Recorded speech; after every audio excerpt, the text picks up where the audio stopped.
We're driving a 2024 Chevrolet Trax. It's an entry-level SUV and it's all new for 2024. Coming up, we're going to tell you how the Chevy Trax is different from virtually any vehicle we've driven in recent history and how that's a very good thing. But first, let's begin with interior.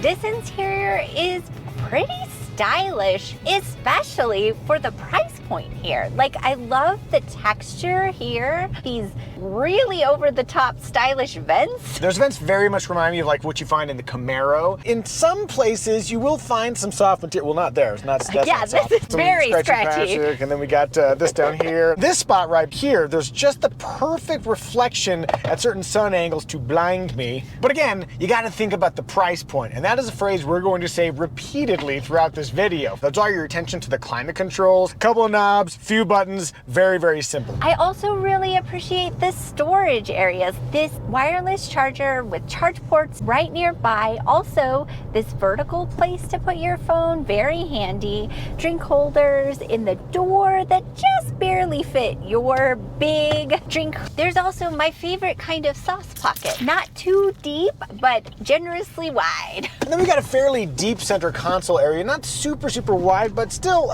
deep enough that you could pile it up. I don't know if I'm opening it too rapidly, but I really had trouble getting it to stay open. I found the exact same thing. On a level ground, this thing does not want to stay up. There's also this bonus bin. I don't know what you're gonna put in it, but it's there when you need it. The seats are manually adjustable, but they are cushy and comfortable. And I'm finding enough lateral support in the shoulder region that when I drive at a zippier pace, the seats do hold me in place. You can, by the way, get an 8-way power seat, but only on the priciest active trim. Now, quickly paying off the tease from the beginning of the video, here's how the Trax is different from virtually any other car we've driven recently and why that's a good thing. The base price is $1,000 lower and it's much roomier inside than the old Trax. Knee, head, and foot clearance are all outstanding in the second row. Amplifying that is a functional center seat. The floor is completely flat, so even with an adult in that middle position, they can sit comfortably, and I had no issues with headroom, 5'10" long torso. The back seat hints at a couple of changes for this generation of Chevy Trax. One, interior volume has grown a lot since the last Trax, and the previous model year ended in 2022. Two, that flat floor is enabled by the fact that there's no drive tunnel because they no longer offer all-wheel drive. A couple items I wish were in the back seat. Rear vents, we don't have that. We do have a little spot to put a child's foot though. And then also the rear drink holder situation isn't that great. Another Trax strength is cargo space, 25.6 cubic feet. That's 7 cubic feet more than the previous Trax, and notably more than the, let's say, Subaru Crosstrek. There's one little slot on the left side, and there is some underfloor storage adjacent to the spare tire, so if you did need to hide some stuff, you can. But yeah, it's really just a big space, and that's pretty dang helpful. With the standard 60/40 split fold seats, you can really expand that cargo space. I can flip them down from the cargo area. I had to come around. Kiddo, how do you find climbing in and out of the Chevy Trax? What about getting a child seat installed? The latch points on this are actually great because they are well covered and easy to access. I found it easy to snap the car seat in, and I suspect that a rear-facing car seat would also fit well. As for safety, neither the NHTSA nor IIHS have rated the Chevy Trax yet. However, it does come with a full suite of active driver assist technology, including automatic emergency braking, lane keeping assist. 6 airbags are also included, plus a feature called Teen Driver, which will automatically tattle on your child as they're driving, and it can also maintain the active status of certain safety features so they drive more safely. Family, what do we think? Is the Chevrolet Trax family friendly? The generous cargo area, I think, makes it small family friendly. Agreed. Rear window test. All the way down. All the way down. Bam. Armrest test. Driving in a comfortable 8 and 4, I have no problem getting my arms on the armrest. However, good God, they're hard. Listen. Ow! There's very, very little padding, and this is essentially unpadded on the outboard. I'm gonna go 50% inboard, 35% outboard. It's so hard. Hey, would you like to see more videos like this where we review cars as a family, plus the occasional helicopter adventure? If so, you are welcome to subscribe. And if you really like what we're doing, feel free to join our channel. Onward to style. There's a heaping helping of style on this vehicle. The big scoops in the hood, the line that goes down the side. I dare you to get more style per dollar than in the Chevy Trax. Back when I first started reviewing cars eons ago, if you didn't have a lot of money, you bought something like a Chevy Aveo. Oh my God, so boring. Meanwhile, the Chevy Trax is very reasonably priced by modern standards, and I think it's really interesting to look at. The version we have is the 2RS trim. It's meant to look a little bit sportier.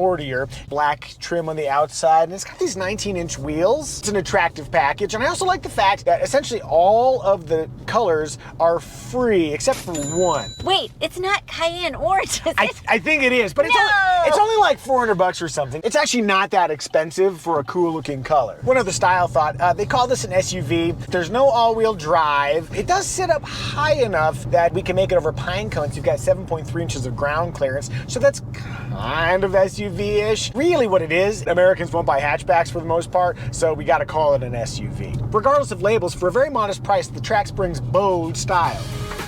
If you like bold style, you might appreciate Flying Eye's newest eyewear. The round Ninox frames are now available in this clear style. They look cool and still offer the same flexibility, durability, and comfort of Flying Eye's patented Resilimide construction. Whether you're a pilot, motorcyclist, or a cat-loving video editor, they are the most comfortable glasses you'll ever wear. Click the link in the description below. You'll save 10% if you use the promo code Micah. Flying Eyes. We're feeling pretty positive about the Chevy Trax's style, but what do you think? Do you like it? Do you dislike it? Tell us in the comments. Let's move to In Motion. Driving around our chattery roads here, I noticed that the ride is a bit firm for my taste, and I wonder how much of that is suspension and how much of that is the 19-inch wheels that this particular trim is riding on. I've driven plenty of cars that ride just fine with a torsion beam suspension, so even though there are more sophisticated ways to suspend a vehicle, the torsion beam maybe shouldn't get the blame. And despite all the talk about it being a somewhat firm ride, it's still manageable for commuter duty. Interior noise isn't bad either. They do have active noise canceling technology built into all of the Chevy Traxes. From a steering perspective, it's not a particularly emotive vehicle, but there's a balanced ratio and it kind of goes where you need it to go. Once again, for the price, it works just fine. One of the more interesting details of the Chevy Trax is the powertrain. I'm just gonna floor it right now. Whee! Bit of a pause before we got that power, but then it came in strong. So we've got a turbocharged engine, but it's a 1.2 liter 3-cylinder. Wow. It's tiny. It's a cute little thing. Aww. I used to own a 3-cylinder motorcycle, so it's got a bit of a growl to it when you are really on it. Unlike a 4-cylinder that continues to pull right up to the red line, with a 3-cylinder, it'll downshift, you'll get into those higher revs, and it doesn't quite have that high-end pull that you're used to if you drive a 4-cylinder. That said, for just normal driving, floored, that feels plenty strong. And in normal operation, I've found the 6-speed automatic transmission to be inconspicuous with its shift behavior. That's what I think about driving the Chevy Trax, but what does Sweetie think? Sweetie's at the wheel. Let's see how this thing accelerates from a stop. When you're ready, floor it. Whee! That felt zippy. There was a little bit of a tire chirp. So there's enough power there, but there's just a little delay at the beginning. Did you find the delay off-putting, or was it working? Okay, that was great. As you steer around the corners, does it go where you expect it to? Let's see. Yes. On the road. Check. Is it fun to steer? Not particularly fun to steer, but it is reassuring. By size, how do you find driving this thing? I like a small, manageable vehicle that I can whisk around a grocery store parking lot without feeling like I'm going to bash into anything. They call this an SUV, but it doesn't have all-wheel drive, but it does sit up a little bit higher. How do you find your view forward? This sits high enough that I can see forward well. What about the other directions? Any visibility issues? Over my right shoulder, there is a teeny tiny window in the back there. The belt line is really high. Over my left shoulder, though, I can see past the speed pillar, which is great. If you were in the market for an entry-level, kiddo, hit him with those air quotes. Well done, kiddo. Would you feel comfortable driving a Chevrolet Trax? I would equip it with blind spot warning, but yes. That's what Sweetie thinks. I'm getting back in the driver's seat. In total, for the price, the Chevy Trax is an agreeable commuter. Let's move to remarks.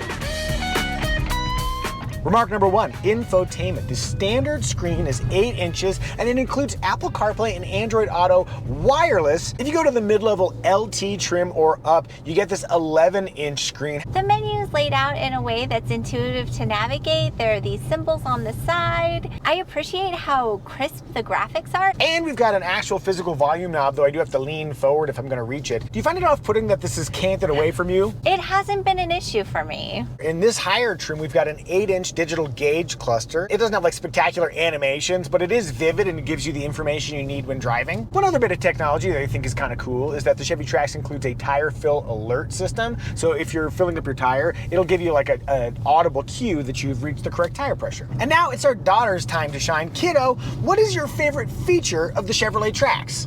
I like the red color on the interior.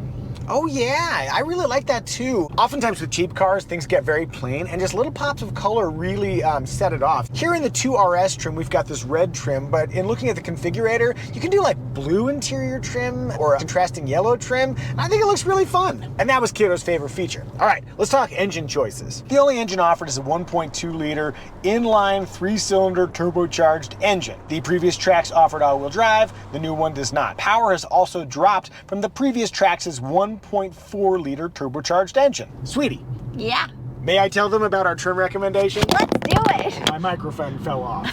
I got it, everybody. Our trim recommendation is which trim will give you the essential features you would regret not getting, but at the lowest possible price. For our trim recommendation, we're going to suggest the LT trim. It adds alloy wheels, that 11-inch screen, an 8-inch driver information screen, 2 USB ports in the back side of the center console, and automatic climate control. It also opens up the $595 LT convenience package, which adds heated front seats and smart key access, a feature I won't live without, even on a cheap car. Total price, $22,895 plus destination. And if you're ready to buy a Chevrolet Trax, click the Kelley Blue Book pricing link in the description below to know what you should pay for your Trax and what you can get if you sell your current car. Among the competitors, an interesting one is the Buick Envista. It's mechanically similar to the Chevy Trax and priced similarly, but I think it might have a more compelling design. Other modestly priced front-wheel drive SUV-like things might include the Kia Soul and Nissan Kicks, or for proper small crossovers, the Kia Seltos, Toyota Corolla Cross, Honda HR-V, and Subaru Crosstrek. They're all pricier than the Chevy Trax, but they do all offer all-wheel drive. And if you're curious what we thought about the Subaru Crosstrek, you can click right up here.